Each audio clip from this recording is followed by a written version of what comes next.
It was a lot of different things. It was powerful, hard sometimes, peaceful sometimes. I got to relive a lot of memories that I haven't touched in a long time. Just like floods and floods of them my whole lifetime.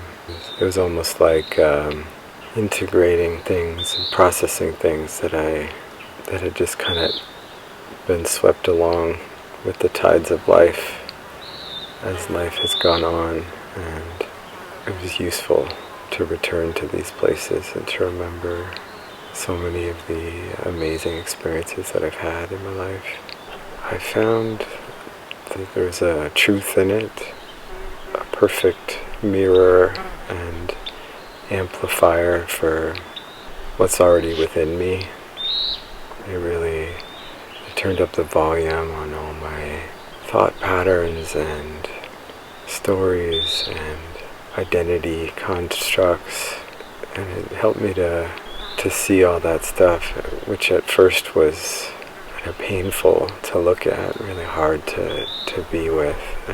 And as I started to kind of accept what is, I found acceptance of myself, all the imperfections that I'm made of make up a beautiful whole, all these little fractures of self.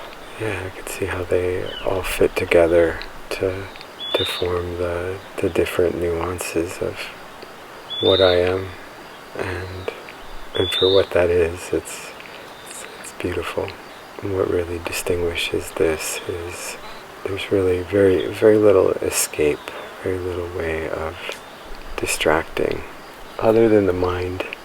And even in that, the way that the mind distracts and distracted me in the dark, it wasn't really that enjoyable, it wasn't really taking me away from anything that was difficult, it really just brought me closer to what I needed to be present with.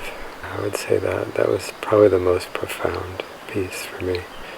Yeah, I had to find a way to befriend myself, befriend the parts of myself that I didn't want to befriend. I didn't want to connect with. Otherwise, I would have probably gone insane. And there were moments where it felt like that. It really felt like I don't want to be in here. I want to leave. Like, this is too much. And in those moments of panic, which for me, there's not many things that I experience that kind of panic with, other than maybe psychedelics. I could find the parts of me that had the capacity to hold that panic with love and compassion and understanding, get underneath it and kind of create like a buoyancy around it, buoyancy around the discomfort. And I forged a deeper connection with a sense of higher power, I think, in a way that I felt disconnected from for a while. When I was able to move beyond the little self and connect to a bigger self that's part of all of creation, I could rest and relax into that. There's this kind of all-pervading quality to it, which might seem kind of obvious, but it's almost like penetrating into the depth of the soul. Even though there's darkness, there's like these kind of strands of light I felt piercing into me. And that, that happens somewhat visually, somewhat energetically. Yeah, there's a peacefulness to it. It felt almost like womb-like. Like I can feel myself on the precipice of coming back into the light, and I'm a little scared.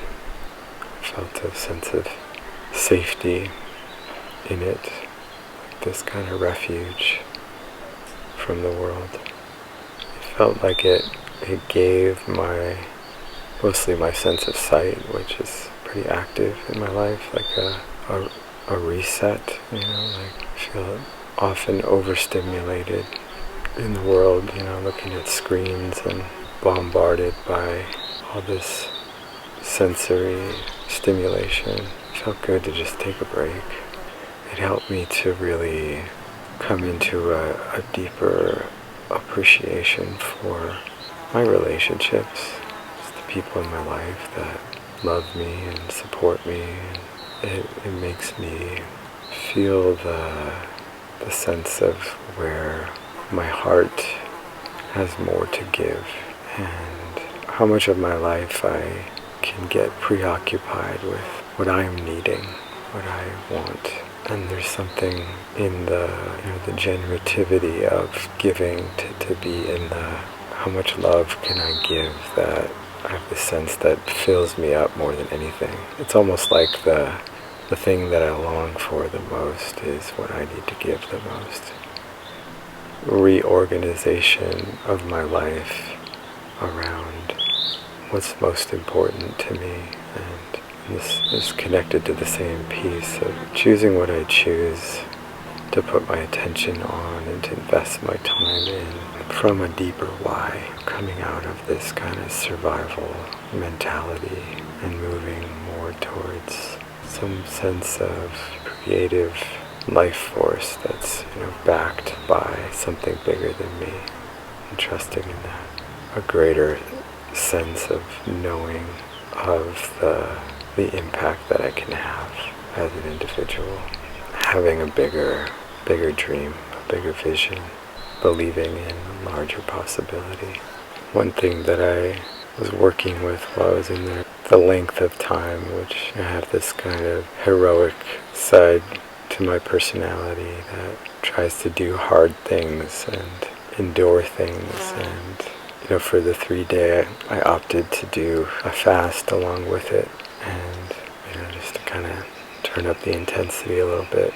And got to day 2, and it's like I knew there was a part of me that could endure the experience and get through it, but I felt like I wasn't, it wasn't just about getting through it. I really wanted to make myself more available to the experience and not have it about some accomplishment that I ticked off. And it felt like eating on day 2, choosing to eat on the day 2 was kind of humbling. It allowed me to drop into the experience more.